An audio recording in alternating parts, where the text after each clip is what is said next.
August 1st, Lamont Roach, William Zepeda, also Raymond Murataya on the co-feature of this card.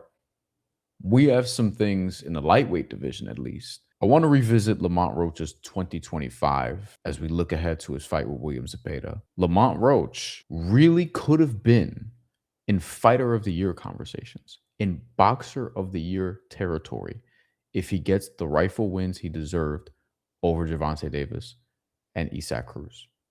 We're going to look at those in a little bit of a film breakdown heading into this fight with William Zepeda right now.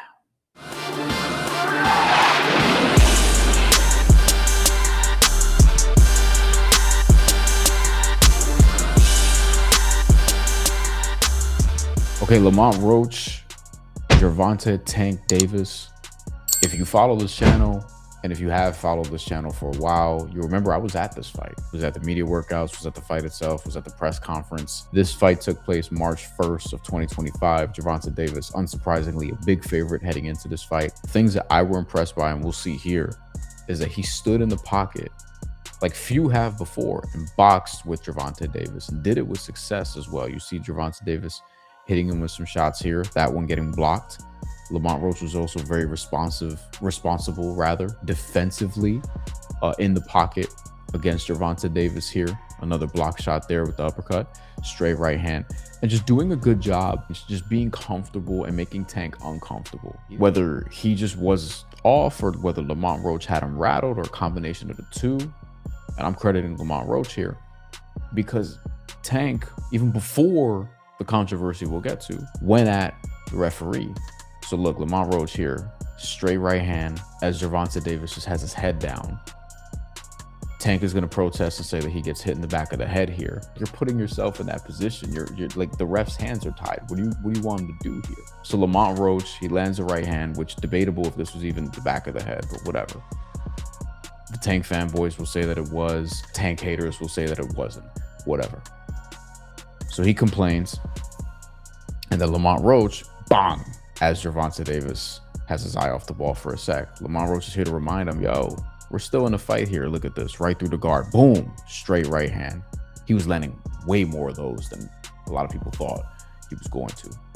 Using that height, using that reach, talking a little bit. They were talking back and forth here, understanding his distance, which he did so well, I thought, in this fight, better than even I expected. And this is somebody who just had one loss on his record to Jamel Herring, by the way. You can see the progression since then. Lamont Roach is somebody who benefited from a loss earlier in his career, and you can see where he's at now. Look at this, boom. Understands the range, still in the pocket, still in the pocket. Great defense here. Tank still hasn't gotten it going, but you can see like he's getting a little more frustrated here. Lamont Roach making him miss. Whoop! Right under that left hook. See, just keeping his hands busy in the pocket, doing a good job here. Making sure that he's not letting up also, as Tank seemingly wants to go to a break, wants to clinch a little bit, wants to smother some of Lamont Roach's punches. As Lamont Roach is making sure to keep busy at all times.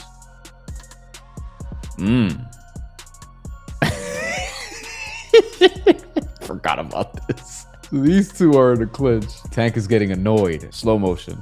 Bang. Pops Lamont Roach in the chin with his shoulder, with his right shoulder. Lamont Roach is like, get the fuck out of here. Boom. Take this right hand with you. This is where Steve Wilkes is like, yo, you guys got to settle down. But again, look, Tank, again, just like, that. What are you doing, bro? And Lamont Roach clearly felt disrespected. Like, yo, why are you seemingly like not fully locked in here? Like, you can't do this against me. I'm too good for you to not be on your A game. Tank's trying to find it. Some good shots there. Not all of them land the cleanest. Good stuff by Tank here. So watch this. There's that jab one. Lamont Roach looking to catch those. Gets out of the way of the second one, but he pulls straight back. Boom. Tank is able to find that reach. Boxing coaches will tell you, you don't want to pull straight back all the time. You want to step, you want to pivot. Lamont Roach knows this. I'm not saying anything that he don't know. He doesn't know, I should say. 1, 2, 2. He doesn't think that second left hand is coming. And that's the one that usually you get got by, because you pull away, you think that you're not in range anymore. But Gervonta Davis's footwork is good here. He reloads, he's right in the same position to throw another straight left hand as Lamont Roach is just backing straight out of the action. He does not pivot, he does not step, he doesn't roll, doesn't slip. He doesn't even really pull completely. He's just stepping away, but his head is right within the center line. So Tank, one of his better shots in that early portion of the fight. And Lamont Roach is like, okay, I need to get this back now. It's good stuff from Tank there. So here's the body work. Boom. We'll slow it down. Good stuff against Tank. Tank coming out of that high guard, straight left hand. Lamont Roach that time has it well scouted. And you know to break through that high guard. You know, because we talked about this during Inouye film. We've talked about this with Gervonta Davis, with other guys. Uppercut. Doesn't quite get all of it. But whew, Tank just had this well read. But that's good punch selection there from Roach. You want to throw that uppercut through that high guard, especially if somebody has their head down. 95% of you watching this are not subscribed. This is a fully independent channel. We're trying to grow this thing. Do us a favor. Like, comment, subscribe, tell a friend. Enjoy the rest of the video. Back-to-back jabs here. I'm not going to call it a double jab because it wasn't that close together, but Tank felt that second one. That first one, just a rangefinder, then that second one, bang, right through the guard, as Tank is going to sort of reel off that left hand. Look like he got Lamont Roach there a little bit. Definitely landed that one. Look at that beautiful straight right hand. Catch and shoot, coming right back. Lamont Roach loved that one. Boom. Staggered him a little bit there. Lands that uppercut there. See, again, head is low. Tank's head is low. So we'll catch this one more time. Catch and shoot. That straight right hand, bang. And then look, anybody will tell you, anybody, you walk into any boxing gym, if your head is down like this, yeah, you're getting this uppercut. Principles and mistakes that you don't really see Tank make often. And Lamont Roach was taking advantage of this. He was reading this really, really well. Good shot. Good shots there from Tank. But you see the back and forth. You see how close this is. See how close this fight was. You see why it was not.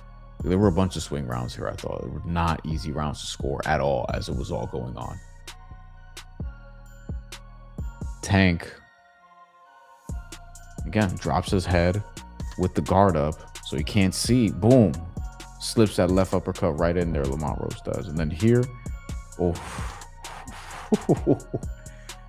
beautiful 2-3. Moving his head consistently, trying to create a different sort of look, different angle here.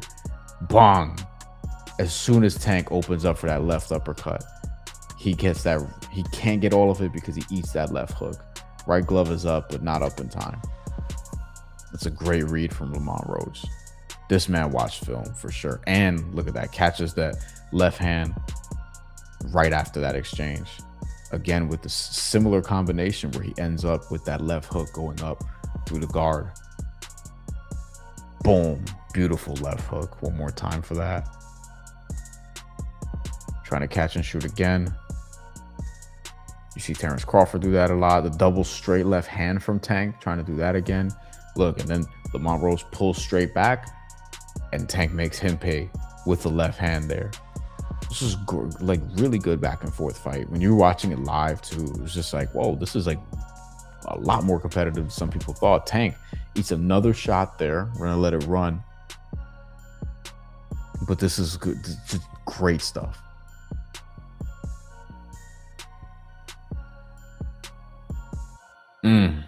Oh my God.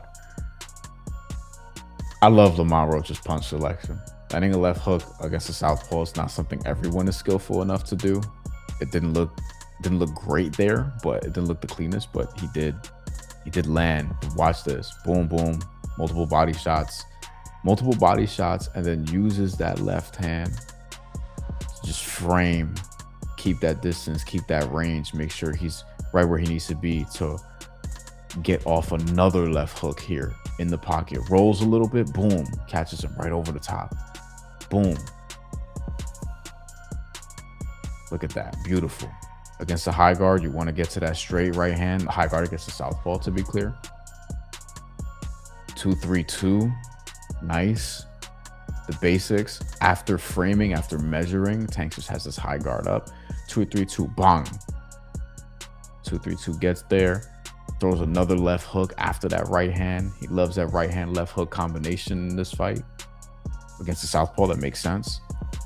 And then Lamont Roach's defense here on point too. Again, catch, roll, almost caught that one. So upon further review, apparently you get flagged if you show the knee and talk about it. So we're gonna leave it alone, at least the video of it. Again, I say this every time we look at punch stats. Punch stats are not everything. They're not perfect, nothing is, but they are a helpful barometer in a lot of different ways. And if you look at this, Lamont Roach outlands Gervonta Davis consistently. If you look, round 1, 3 in round 2, close in round 3, it's 8-7. Lamont Roach, though, outlands him just in totality. We're just doing totality for now. Rounds 1, 2, even in round 4, only -1 in 3 and 5. Outlands him by 4 in round 7, less accurate, and then outlands him again in 10 and again in 12. 12 nearly doubles him up and is way more accurate. Same amount of punches landed in 11 as Tank, same amount as in round 9. But ultimately, he does land more. You see it right at the bottom of the screen. 112 out of 400, 28%. Gervonta Davis, 103 out of 279. So Lamont Roach, 400 punches thrown in the fight. You don't often see that in a Tank fight from a Tank opponent. 33 punches per round. So basically 11 punches per minute for Lamont Roach. Whereas Tank, 279, 23 punches per round in the fight. 10 fewer, basically throwing less than 8 punches per minute comparatively. So Lamont Roach considerably more active. 112 in terms of punches landed in that fight. So if you're doing the math there, he lands basically over 9 punches per round. So just over 3 punches per minute, just over that. And then Gervonta Tank Davis at 103 punches landed, basically 8.5 punches per round there. And per minute, that would be less than 3. That's what I know. So there's some quick math there. I feel like this kind of captures how close the fight was. To me, coming away with it, I just felt like maybe a draw and running it back made sense in the moment. Having sat with it obviously more throughout this time, Lamont Roach absolutely should have won that fight, because Tank takes his knee. It's not called a knockdown. He blames it on grease in his eye, whatever. But you take a knee, that's a 10-8 round. It should be a 10-8 round for Lamont Roach. And obviously it ultimately was not scored that way.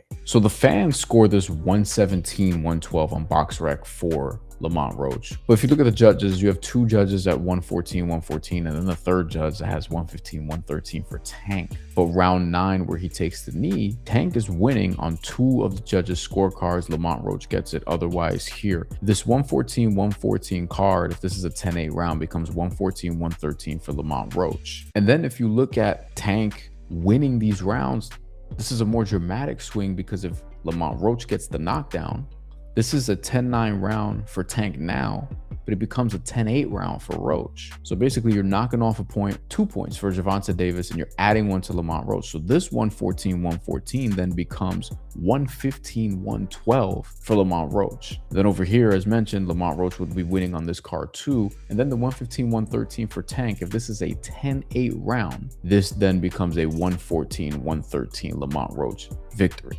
So Lamont Roach would have won on all 3 judges' scorecards very narrowly if this gets scored the way that it should have.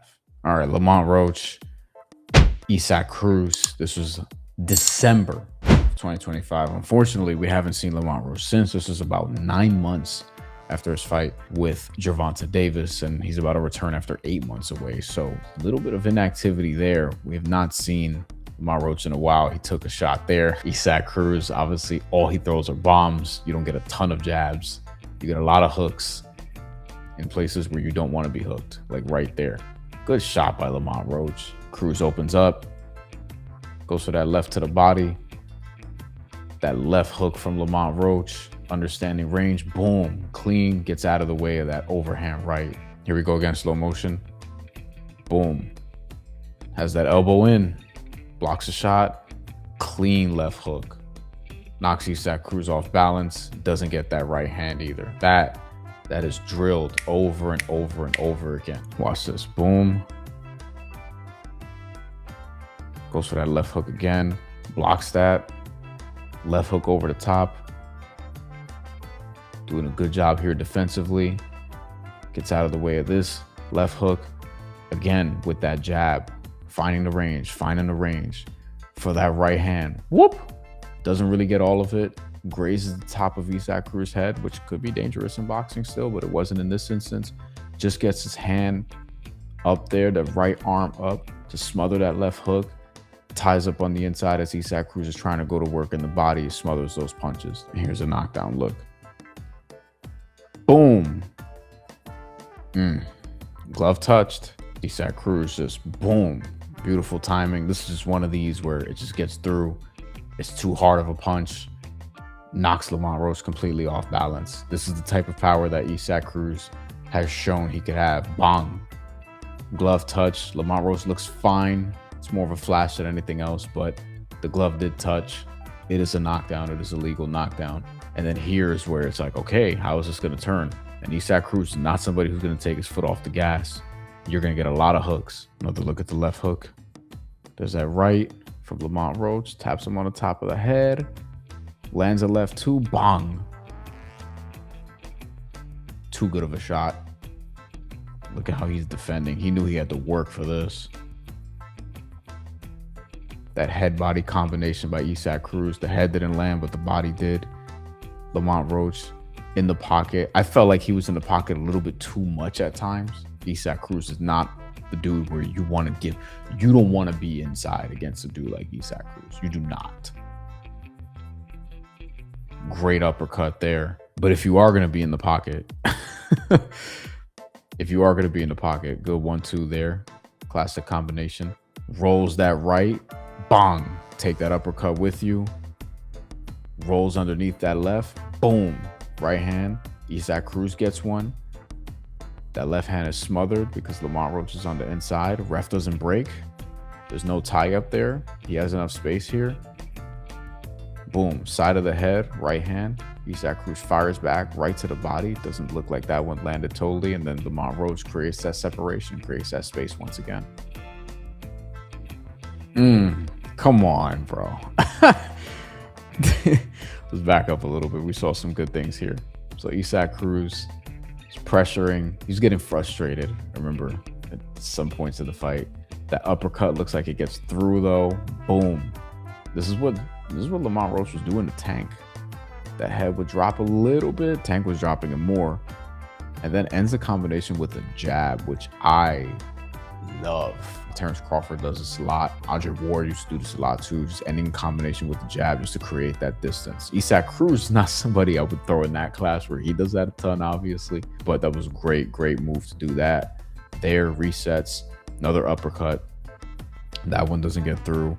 Right hand to the body. And then Lamont Roach is now starting to pick off some shots. Now he's getting in the mix there. Then perfectly blocks his left hook. You saw a lot of this. He was blocking a lot of shots. His hands were probably red as shit after this. Look, boom, just completely gets that left hook out of there. Very well read. Very well read defense there. And then Isak Cruz leads with his head. This is a little too much leading with the head. Bang, just a straight headbutt. Lamont Roach kind of just takes it like a champ, but can't be doing that. And then Lamont Roach, look, understanding the range. Love how he resets here. Absolutely love how he resets. So watch. There's a jab from Isak Cruz. Double jab there from Lamont Roach, but he does it to step into this range. Right hand, boom, left hook. Backs him up.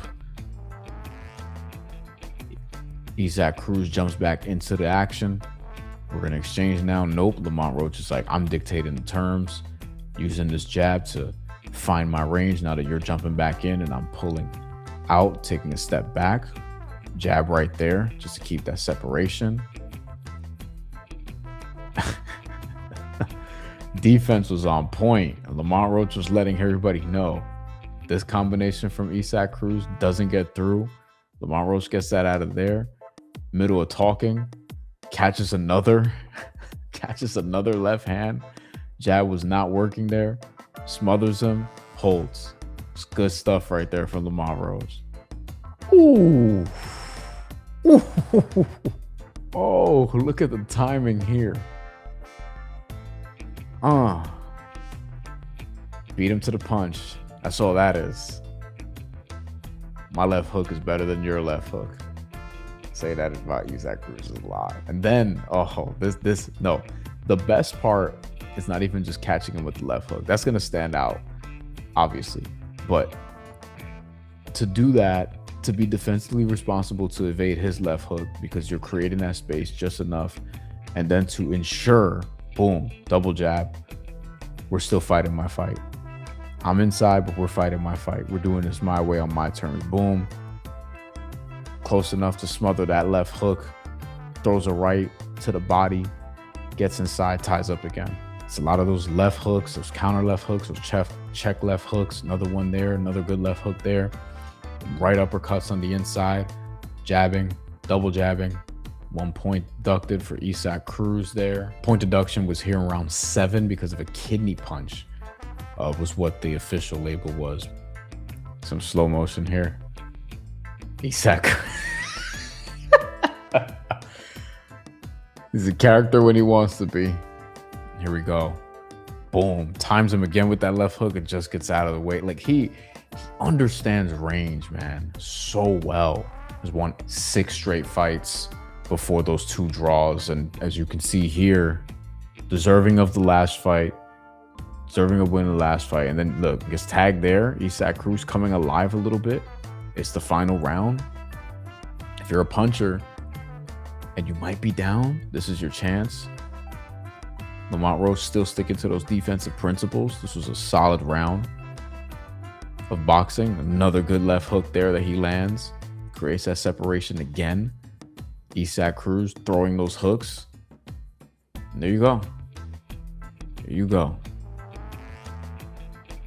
Boom, beautiful left hook from Isaac Cruz. Good jab at the end of that too.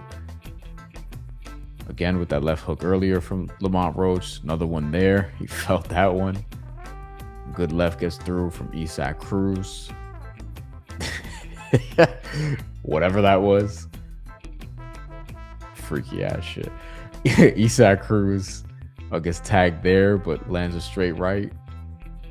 Beautiful. Okay, let's wrap this up. Lamont Roach ultimately lands 191 out of 467. 41% of his punches he gets credit for in this fight, which this felt more accurate than the Tank one. And then Isaac Cruz, 29%. It's about right. 159 out of 554. 191 for Lamont Roach in 12-round fight. So he's landing 16 punches per round against Isaac Cruz, who at 159 is landing 13.25 punches per round. So Lamont Roach north of 5 punches per minute landed against Isaac Cruz, who's just north of 4, it appears. The power punching edge too, if you can see here at the bottom of the screen, 142 out of 291 for Lamont Roach against 132 out of 382 for Isaac Cruz, who also just lands sub 17% of his jabs, whereas Lamont Roach was at 28%. Again, a lot of those just range finders and things of that nature, but just looking at the punch stats here,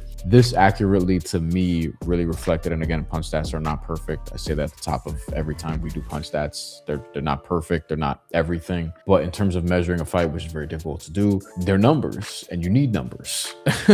You need something. Like you need some form of statistical data as we're doing this. And obviously tracking punches is a very difficult thing to do. But Lamont Roach here, like this adds up with what we saw. He had a big start to this fight other than round 3. He was generally more accurate than Isaac Cruz. In basically every round except round 3, he outlands Isaac Cruz by percentage and wide on some occasions. Round 2 by 15%, round 4 by 8%, round 5 doubles him up 66.7%, 2/3 of his punches basically he lands against Isaac Cruz, who lands just under 1/3 of his punches.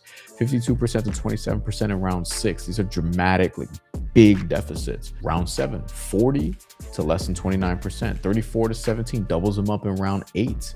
Round 9, close to doubling him up, 46% to 25%, significantly more in round 10, around 11, and round 12 was very close, but 10 and 11, so significantly just more accurate. And ultimately, in just in terms of output, outlands Isaac Cruz in round 2, outlands him in 5 and 6, 7, 8, 9, 10, 11. Was outlanded by 1 punch in round 12, was outlanded by 10 punches in round 3, tied in round 1, tied in round 4. Okay, here are the cards from the PBC website. You have 2 113 113s, and you have a 115 111 for Isaac Cruz. End of the fight, Isaac Cruz gets round 12 on all the cards, but before that, it felt like Lamont Roach had taken a little bit more control of the fight, and obviously Isaac Cruz had that point deduction here in round 7, all of them 10-8 rounds. But Lamont Roach, I thought, did not get enough credit for where he was basically round 4 on. You have to account for the point deduction on both sides. So I had it 115 111 for me. 115 111, I had it the other way. So Lamont Roach really could have had on his resume as victories Gervonta Davis, Isaac Cruz. He would have been overlooked heading into it, especially the Gervonta Davis fight, because we saw what he did in that fight, gained some respect heading into the Isaac Cruz fight. Lamont Roach would have been, to me, fighter of the year, boxer of the year consideration. He would have been in those discussions. I ultimately would still probably have gone with Naoya in a way, because you defend your title 4 times in a year. You take out the guy that everyone's like, oh, Akhmadaliev is going to push him. Akhmadaliev is going to be the one. And obviously, you know, that life and death challenge with Ramon Cardenas, which was one of the most thrilling fights that we got in 2025 and all these different things. 4 times in a year, that's some throwback shit. But Lamont Roach would have been probably second on my list, legitimately. Probably second. I know Terrence Crawford beat Canelo Alvarez. That was 1 fight. Alexander Usyk beat Daniel Dubois. Lamont Roach, with those 2 wins on his resume, like I feel like he just got robbed out of so much. So we'll see what happens with this title fight. It's a weird title fight also. William Zepeda, #1 contender, still up there, you know, in the top 2 with Lamont Roach. Yair Herrera is the interim champion, but is not fighting for the title, even though he could just be promoted because there's a vacant championship, full championship, and Yair Herrera has the interim title. Yair Herrera also didn't look great and probably shouldn't have been fighting for an interim title. Didn't look great in January in a fight against Ricardo Nunez, who he should have really cleaned up, and the stoppage was early. He got dropped in that fight. It was kind of a mess. And Herrera is talented, interesting, very actually captivating when you watch him in the ring, because you're like, what's gonna happen here? Like, just from a pure chaos standpoint. But he's not the most graceful dude to watch. He's raw right now, still early for him. He's 24, and clearly he needs rounds, he needs seasoning. He got a lot of early stoppage in his career, but he hasn't had a lot of fights go to the distance. He doesn't have a lot of rounds compared to like a Lamont Roach or a William Zepeda. And on principle, I don't love William Zepeda getting a title shot after clearly getting outboxed by Shakur Stevenson. I know the first 4 rounds were interesting and he made Shakur Stevenson work. But after that, it became a typical Shakur Stevenson boxing match where he's just going to outpoint you, outthink you, showcase that great defense that he has, pick you apart from a distance, and really neutralize you, shut you down. He made William Zepeda look pretty ordinary after those first 4 rounds. And I don't feel like William Zepeda should be getting A, a title shot after a loss, and B, a title shot after being inactive for 13 months. But it's a better sell than Lamont Roach versus Yair Herrera right now. So this is where we're at with boxing. I at least love that the sport will be on network television again. I like boxing on TNT. I've been saying that it should be on TNT for a while. TNT is a platform that's been interested in combat sports for many, many years. They used to have WCW, obviously. And obviously they have their deal with AEW, the parent company does. So yeah, this makes total sense. So let me know what you guys think in the comments about the fight, about Lamont Roach's 2025, whether this is a redemption tour for him, whether you think actually William Zepeda will expose him and do some of what Isaac Cruz did, but do it with more size, perhaps with more precision. Maybe it's just better in your opinion. And let me know what you think overall about the state of the sport. I'm curious because I don't think it's in great shape right now. But we'll talk again very soon. We have a lot coming on this channel, so stay tuned. We'll check in again. Thank you for watching.